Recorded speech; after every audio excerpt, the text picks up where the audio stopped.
quelle est la première chose que fait un cheval quand il monte en pression en fait? Quand il monte dans les émotions, quelle est la première chose qu'il va faire systématiquement? Parce qu'il peut faire plein de choses, mais il y en a une qui va faire quasi systématiquement en fait. Est-ce que vous pouvez me dire ça dans les commentaires? Et on va voir que c'est des solutions qu'on retrouve dans l'équitation de tradition française, qu'on retrouve dans l'équitation des horsemen américains, qui se sont inspirés de l'équitation de tradition française d'ailleurs. Et justement, je lis actuellement le livre de Sandrine Donte, Éthologie et dressage, et elle explique très bien que les premiers horsemen aux États-Unis se sont inspirés des travaux de l'équitation de tradition française. C'est toujours la même chose en fait. On a tout inventé en France, mais on le redécouvre par l'intermédiaire des Américains. Il bloque sa nuque. C'est la première chose qu'il va faire en fait. Il va bloquer sa nuque en fait. Alors, il va bloquer sa nuque et ça va bloquer tout son corps d'ailleurs. Mais enfin, bon, déjà, une fois qu'on sait que c'est la nuque qui se bloque, bon, la mâchoire, j'accepte aussi la réponse. Mais une fois qu'il se bloque la nuque, eh bien, François Baucher, au 19e siècle, il avait compris que les contractions, c'était d'abord dans la mâchoire et dans la nuque, en fait. Et donc, il passait son temps, et je l'explique chaque semaine pratiquement, mais c'est très important, il passait son temps à débloquer les contractions. Et donc, qu'est-ce qu'on peut faire dans un cheval qui se fige, par exemple, et qui va bloquer sa nuque, va se raidir et tout? Eh bien, on va faire, si on est à cheval, on va faire des flexions latérales, par exemple. Alors, il faut faire attention, il ne faut pas braquer le cheval, faut pas, voilà, faut y aller gentiment.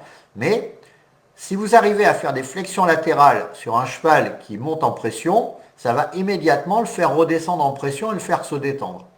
Si vous êtes à pied, vous pouvez faire un étirement de la nuque vers le haut. Vous mettez votre cheval, il est comme ça, l'encolure ici, la tête ici. Eh bien, vous allez relever la tête pour qu'il étire sa nuque en fait. Et à pied, ça marche très très bien. Et donc, du coup, votre cheval, ça va contribuer à le décontracter. Parce que ça marche dans les deux sens. François Baucher avait démontré que ça marchait dans les deux sens. C'est-à-dire que votre cheval, il peut se bloquer la nuque parce qu'il a peur de quelque chose, ou voilà, il y a quelque chose qui ne lui plaît pas. Mais en débloquant la nuque, on apaise le cheval, en fait, de la même façon. Les causes produisent les mêmes effets. Donc, on peut débloquer la nuque et avoir un cheval qui redescend en pression, et le cheval peut se bloquer la nuque en montant en pression, en fait. Donc, ça marche dans les deux sens. Ça qui est intéressant. Alors, les horsemen américains, ils ont repris ça, et notamment, moi j'aime beaucoup la méthode de John Lyons, qui travaille essentiellement en flexion latérale, en flexion d'encolure, en fait. Hein. Toute sa méthode est basée là-dessus. Et j'aime beaucoup cette méthode-là. Ne serait-ce que pour ça, déjà, pour avoir un cheval plus décontracté dans sa tête et pas seulement dans son physique. Parce que les flexions latérales, c'est intéressant pour les assouplissements physiques, mais c'est intéressant pour un assouplissement mental, en fait, aussi. Donc c'est très très très important, c'est même essentiel. Et donc évidemment, ça suppose qu'on ait appris au cheval à faire des flexions latérales, parce que s'il ne sait pas faire, c'est pas le moment où il a la nuque complètement raide, complètement bloquée, qu'on va pouvoir lui faire faire. C'est pas à ce moment-là que ça va marcher. Il va falloir l'avoir éduqué avant. Mais quand on a l'habitude de faire des flexions latérales, eh bien, si on arrive à faire des flexions latérales sur un cheval qui a peur de quelque chose, par exemple, eh bien, d'une part, d'abord, on va le distraire, il va moins regarder ce qui lui fait peur, il va être plus distrait, et ensuite, il va se décontracter par les flexions latérales, parce qu'il est obligé, globalement, il est obligé de se décontracter si on arrive à faire les flexions latérales. Donc, c'est très puissant. Et à pied, les flexions verticales, parce que les flexions verticales aussi, ça étire toute la nuque, et ça décontracte les chevaux, ça crée même des neurotransmetteurs du bien-être dans le cerveau. Donc c'est très puissant ça. Alors François Baucher, il est français, John Lyons, il est américain, mais il a fallu que ce soit les Américains qui nous ramènent les techniques françaises.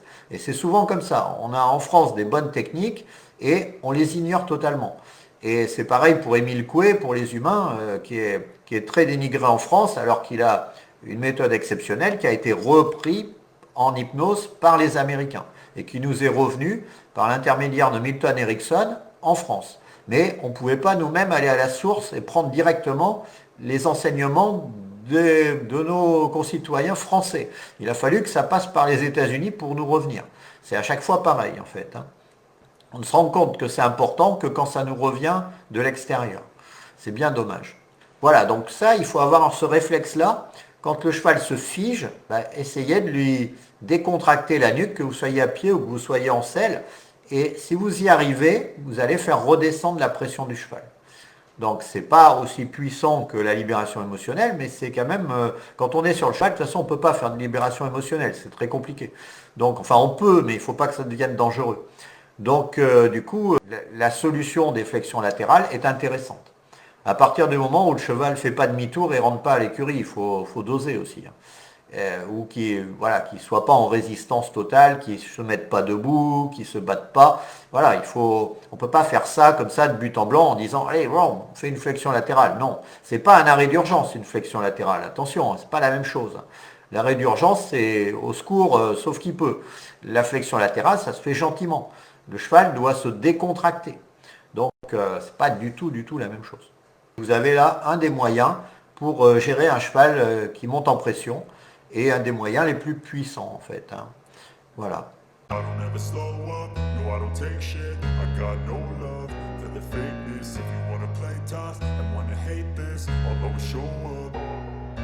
I don't ever slow up, no I don't take shit, I got no love for the fakeness, if you wanna play tough and wanna hate this, I'll always show up and make a statement. I don't ever slow up, no I don't take shit, I got no love for the fakeness, if you wanna play tough and wanna hate this, I'll always show up and make a statement. Everything I do so instinctive and so passionate, every word I move so descriptive like an adjective. I got